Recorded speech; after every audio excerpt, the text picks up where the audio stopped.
everyone. My topic is all about common source of research problems or topics. So, introduction. Research questions often arise from a blend of experience and observation. One common source is personal experience, a puzzling situations or a gap in your understanding that spark a research question. Another key source is existing literature.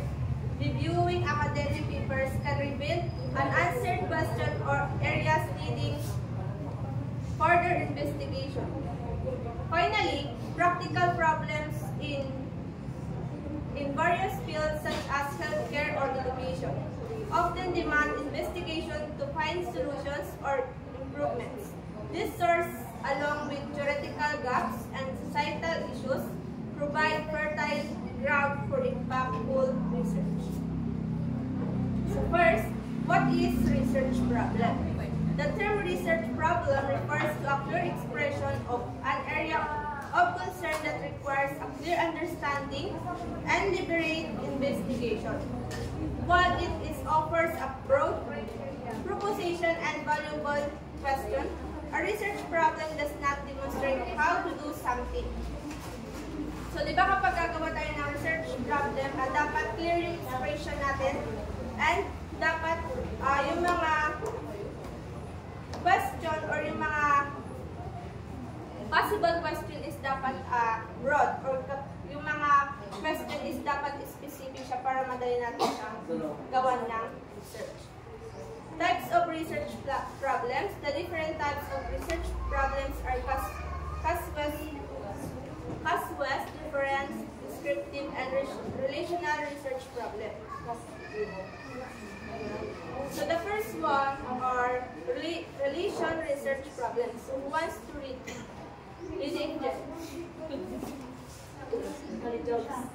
Relational research problem. A relational research problem suggests the need to investigate a number of precise characteristics and identify the relationship between them. So, in relational research problem, we also need or we suggest the investigation, which is kapag gagawa tayo ng research is dapat alam natin yung bawat characteristic and i-identify natin yung relationship between them. So second, doubling. Casual research problem. Casual research problem has something to do with the determination of what's right and what's wrong. It questions human conduct by looking closely at the moral dilemmas by means of careful differentiation of cases as well as the application of general rules. So, dito naman sa casual research problem, dapat hindi lang natin nakikita or hindi lang natin ginagawa kung ano ba yung tama at saka yung mali. So, dapat tinitignan din natin yung mga moral dilemmas, which is dapat yung mga gagawin natin research is naka-general or which is specific dapat para madali nating gawan ng research. Then third, Christine. In this case, a researcher looks forward to investigating what kind of issue. With the descriptive research problem that a researcher can discover understanding or hidden issues. So, dito naman sa descriptive research problem, hindi lang natin nililook forward kung paano natin i-investigate yung isang research, kung ano ba yung issues or problem dito sa isang research. So, dito sa descriptive research problem, hindi lang dinidiscover ng researcher kung ano ba yung kanyang naintindihan or meron pa yung mga hidden issues, yung mga hindi masyadong nakikita. So, dapat yun yung dapat natin i-research. So, fourth are raising Difference research problem. A difference research problem focuses on the distinction between two or more groups. More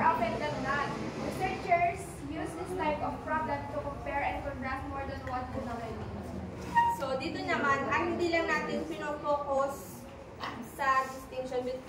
Also, kailangan din natin i-focus hindi lang sa isa or more groups, kundi dapat alam natin yung mga different types or different parts ng isang research problem.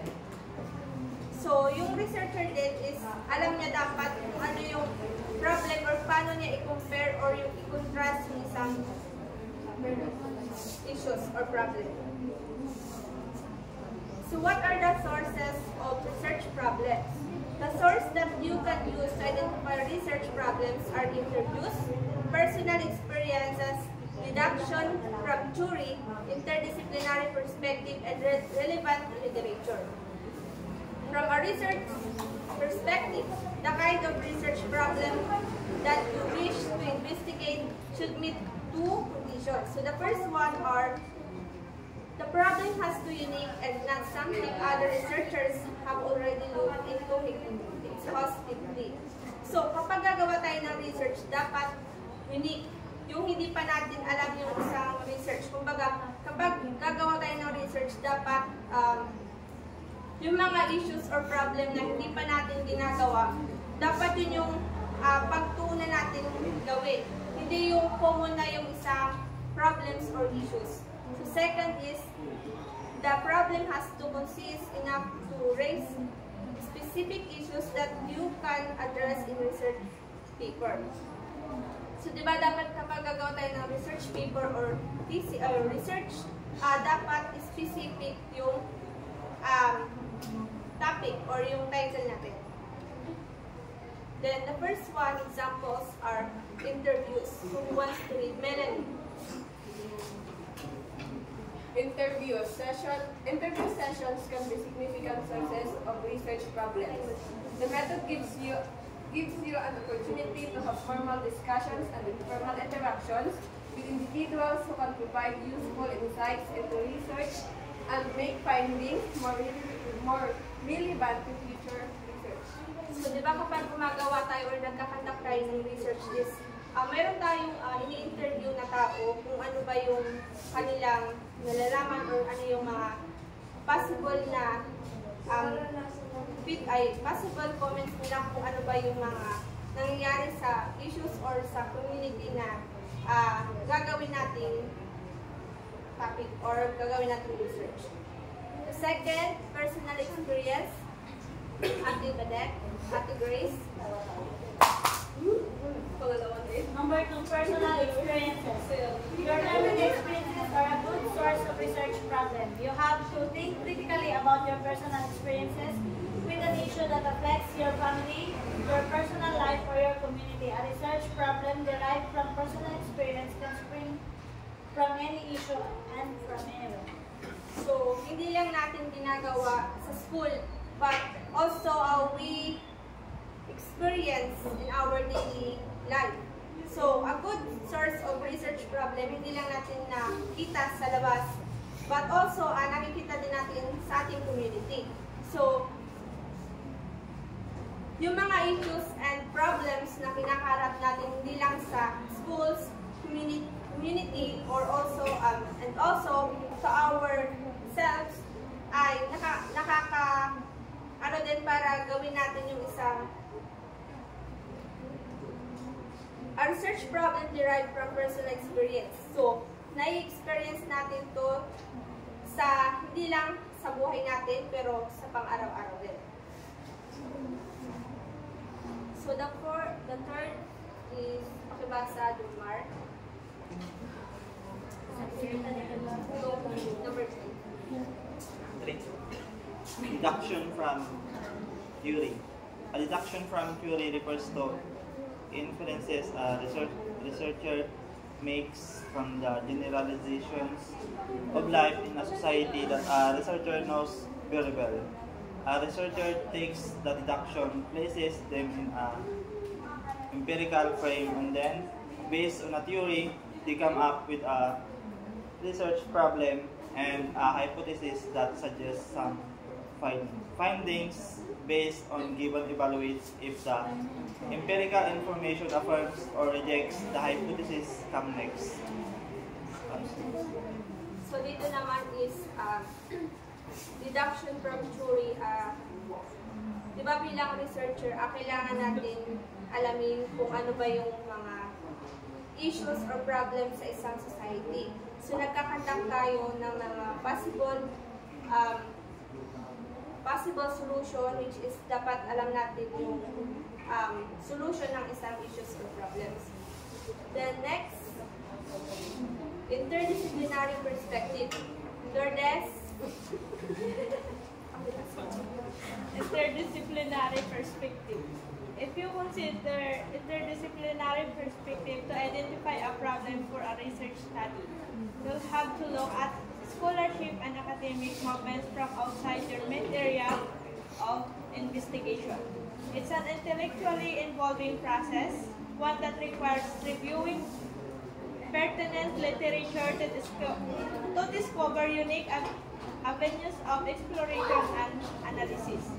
The benefit of using this approach to identify a research problem, your research paper assignment is used to understand complex issues with ease. So yun na nga yung sabi ni Sir na dapat alam natin kung ano bang, saan ba napapabilang yung isang student, or ito ba yung scholarship, o may scholarship ba siya, or ano yung family issues nila, kung ano ba yung personal experience niya, gano'n. So, yun po yung interdisciplinary perspective. So, the last one are Ate Greg. Number 5, relevant literature. To generate the research problem from relevant literature, you first have to review research related to your area of interest. Doing so allows you to find gaps on the topics, making it easy for you to understand just how much understudied your area of interest is. Data collected from relevant literature is relevant because it's an outstanding issue. Give suggestions for the future gaps and make it possible to delineate gaps in existing knowledge. So, finding a research problem is just one part of research paper assignment. You have to develop a research question, formulate a hypothesis, write a thesis statement, and then write your research paper. It can be a lot of work which demands a lot of attention and time. So that's all.